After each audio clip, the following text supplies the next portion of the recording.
start a video. I've been waiting for the day that I just hit video or picture instead of video. So all you have to do is write the definition down on these. If you want any of the extra stuff, you can write it down.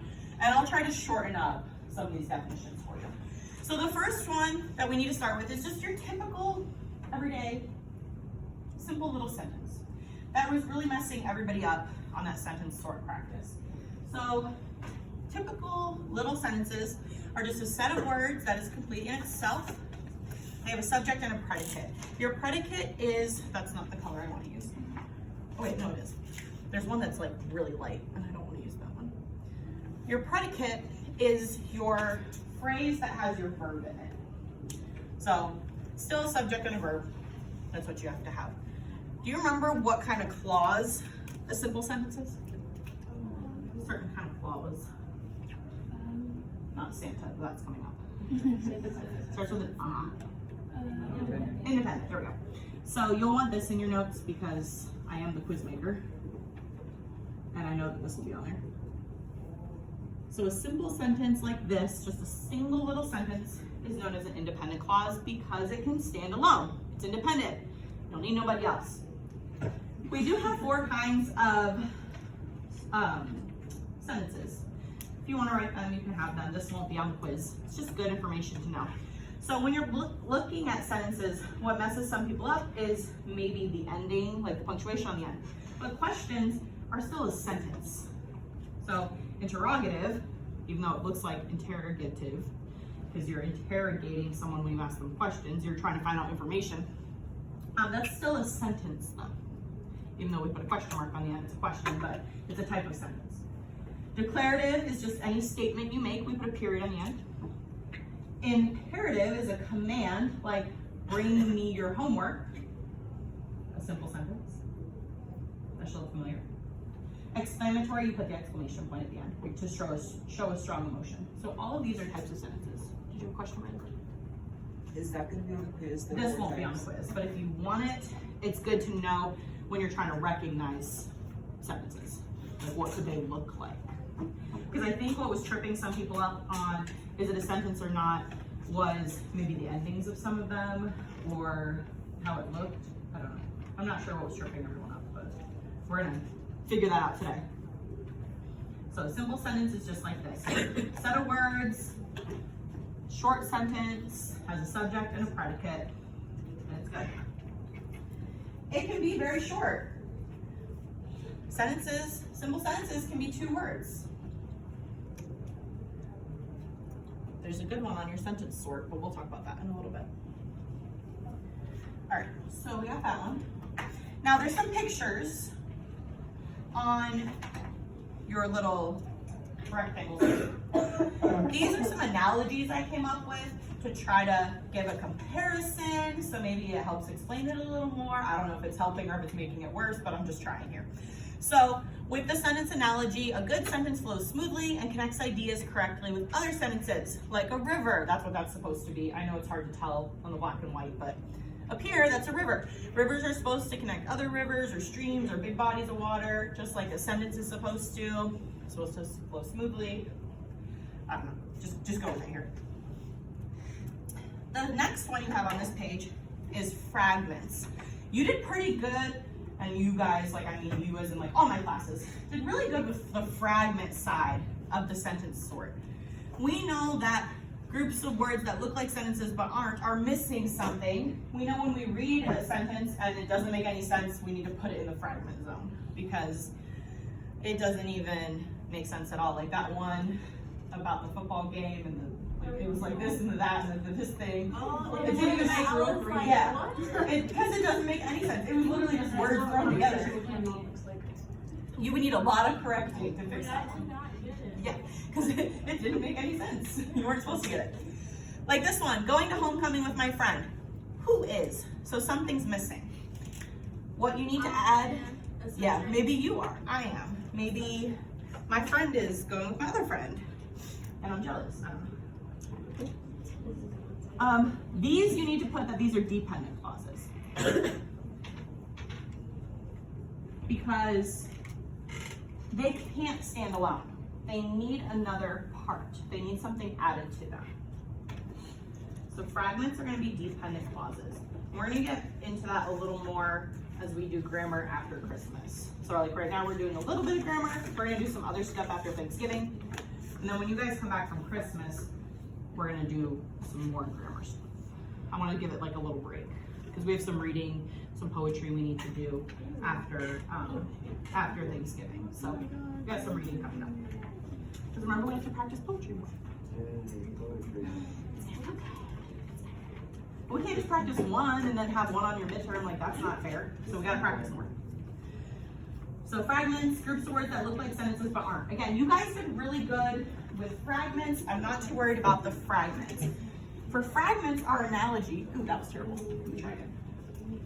For fragments, our analogy is this lovely pencil. If you know somebody who does this, ew. Stop eating your pencils. I mean, fragment is in the word. Like fragment, we know is something that's broken apart and there's pieces. A sentence fragment has been cut short or snapped in half. It's missing something that makes it complete.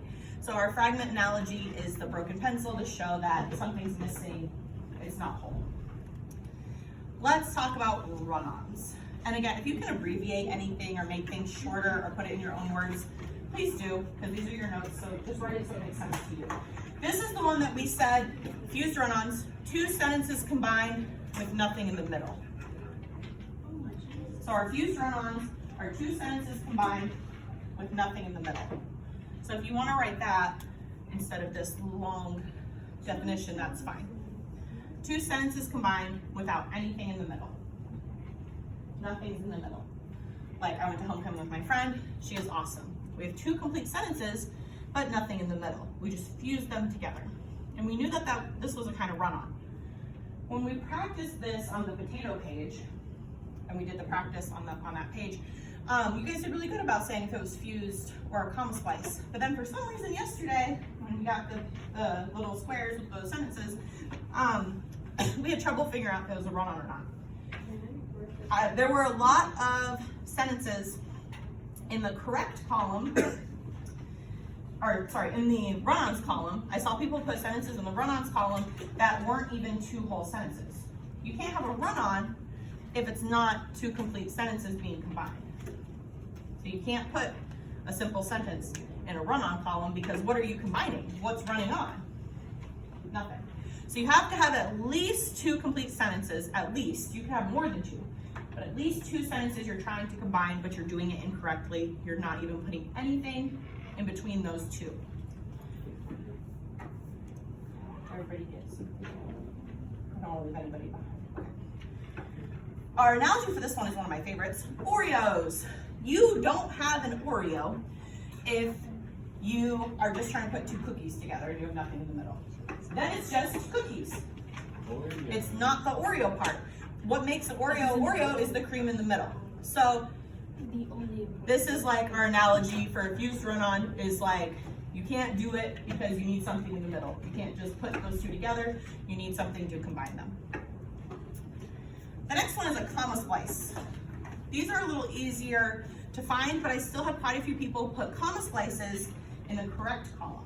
You can't just have 2 sentences combined with a comma. Remember, we have to have other words with it. I went to homecoming with my friend. We danced all night. And we danced all night would make this perfect. It's just a simple little word we need to put in there. But without it, it's wrong. We can't just put a comma. And again, it has to be 2 sentences, because otherwise, what are you combining?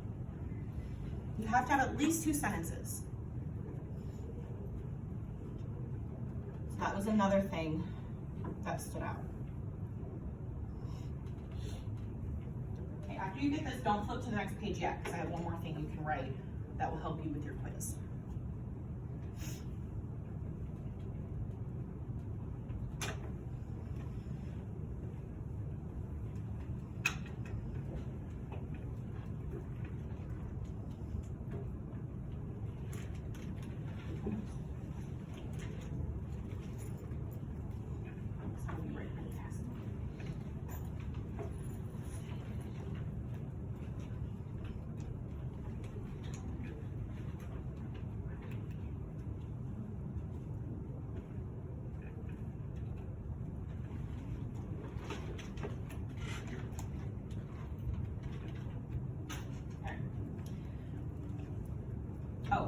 analogy. I forgot about the analogy.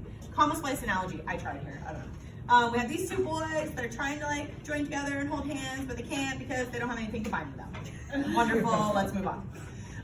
So you have the 4 ways already written on your fused run-ons and your comma splices. So you don't have to write these. They're already there. Remember, our 4 ways are we can add a period in a capital letter. That works. We can add a semicolon, just a semicolon. That's a very simple little symbol we can put down and it fixes our run-ons. We can add a comma and a coordinating conjunction. Remember, conjunction, junction, our fanboys. Yes. We can add a conjunctive adverb. Remember, that's being fancy. And some of you learned the hard way. That fancy means you have to have the semicolon, the adverb, and the comma, or it's wrong. Yeah. Yes, but now we learned and now we'll never do it again. This is what you might want to write down, either on your fused run-on or your comma splice. If you don't know what all the fanboys stand for, write this down because you'll need it for your quiz. Well, you don't need to memorize the fanboys, but you might want to use them on your quiz. You need, no, because you can't use your phone on your quiz. You can use the paper on your quiz. Yeah, you're right. Oh, I'm brilliant today. So make sure you write these down. Now later, I didn't have a slide for the adverbs, but later if you want to write some of the adverbs down on these notes that you're allowed to use on the quiz, I would go back to your run-ons notes and find some of those adverbs that you like maybe you like nevertheless, or however, or thus, I don't know, whichever words you like. And I would write some of those down because then you can use those on the quiz too. But I don't have those on a slide. So if you want to add those, you can, because anything on your notes you can use. Okay, so our fanboys, here's what they all stand for, so you can use them on the quiz. I take the test when I get. I take the test when I get back. Unless you want to take it today. Okay. For this one, you only need the first sentence, the first one in orange, okay? Because that'll make it shorter. You really don't need the second orange sentence. So just do the first one. So this is kind of what I usually see that's wrong that we need to start fixing. So we've been talking about fixing run-on sentences, but those have been really short so far. These are those long run-ons, and they're called stringy sentences. Like a string, they're very long and it keeps going. They're made up of several complete thoughts strung together with words like and, so, or but. So they're going to be those really long sentences. And remember, this is what I usually see that's not correct on essays. These are very easy to fix. We could put a period in there somewhere. We could do a semicolon in there somewhere. We could add the fancy way. We could put some commas where they didn't put the commas with our fanboys. But this sentence needs to be split up because it is too long. I went to homecoming with my friend and had lots of fun, but didn't eat dinner, but it's okay because I wasn't hungry and didn't mind, and I didn't want my belly to pooch out on my dress. That sounds like that. I don't think I can avoid that, but. So it's like really long. By the time you get to the end, you kind of forgot what was even happening at the beginning. And our analogy for this one is the game of telephone. If you've ever played that, somebody says like a sentence or a phrase or a paragraph, and then by the time it gets around the room, it's like completely different because it's so long you don't remember what you even started with at the beginning. Yeah. We should do that as a practice. We should do that sometime. Give us a second. Maybe before break we could do something like that. Yeah. On Friday. Nobody's gonna be here. We'll be busy Friday, but before break we could do something fun. We'll have time. Like Thanksgiving break or? It's Christmas break. Wait, let me get through the notes, guys. Yes, sir. What's the difference between a run-on and a stringy sentence? The stringy sentence is just a bunch of run-ons. That's a good question. Yeah. So this is what I've been kind of leading up to this whole time of fixing run-ons, how to fix it when you have a lot of them. Yeah. So easy way to fix stringy, and that's what's going to be on the practice that you get today, is to break up some of the sentences. Now it really doesn't matter where, as long as it still makes sense. Like I went to homecoming with my friend, comma, and had lots of fun, and I could put a period here and put I didn't eat dinner, comma, maybe I want to use, or maybe I put a semicolon here, but I didn't want to eat dinner, semicolon, get rid of but. It's okay because I wasn't hungry. We could put like comma and didn't mind, and then maybe I put a period here, get rid of and then just leave that one. I didn't want my belly to pooch out my dress. So it just kind of depends on where you want to fix the stringy sentences, as long as it kind of shortens it up, because you just don't want it like this long. Our analogy for stringy sentences was the telephone game. And you can fix the stringy sentences in the 4 ways. So the 4 ways we've been working on, that's how you fix the stringy. The last one is choppy. You only need this top line. Too many short, simple sentences. That's all you really need for the definition. Choppy is the opposite of stringy. Stringy was too long. Choppy is too short. This just makes you sound like a little kid. Remember on that multiple choice that we went over? And one of them was that the author, remember it asked about the stanzas, and the author in the top stanza was doing the commas, and in the bottom stanza he had periods, and they said he did the commas because that was childlike, but we said that wasn't childlike. Childlike is actually writing short, simple sentences. This is an example of childlike writing. I went to homecoming. I went with my friend. Her dress was pretty. We danced a little. We ate some food too. It was a good time. We're in high school now. We don't write like this anymore. If I read this in a book, I'd be like, who published this? Like, who edited this and thought it was okay? An easy way to fix things like this is to add in combinations. So combine some of the sentences. I went to homecoming, comma, and I went with my friend. Her dress was pretty. Maybe I leave that one. We danced a little, semicolon, also, comma, we ate some food too, get fancy. It was a good time. So we don't need to combine all of them, because if we combine all these sentences, then we're stringy. And stringy is not right either. So we would only combine like maybe 2 of these sentences together. And maybe we just put a semicolon in somewhere. Maybe we get fancy somewhere. Maybe we do a comma fanboys. But we don't combine all of them, because we don't want to make it the opposite. But these are too short and too simple. And this I see a lot too. When people are telling stories, they write short, simple sentences. And we want to try to vary it up a little bit because it just makes us sound so much better, even though we're not doing that much more work. So this is another thing that we're going to be working on.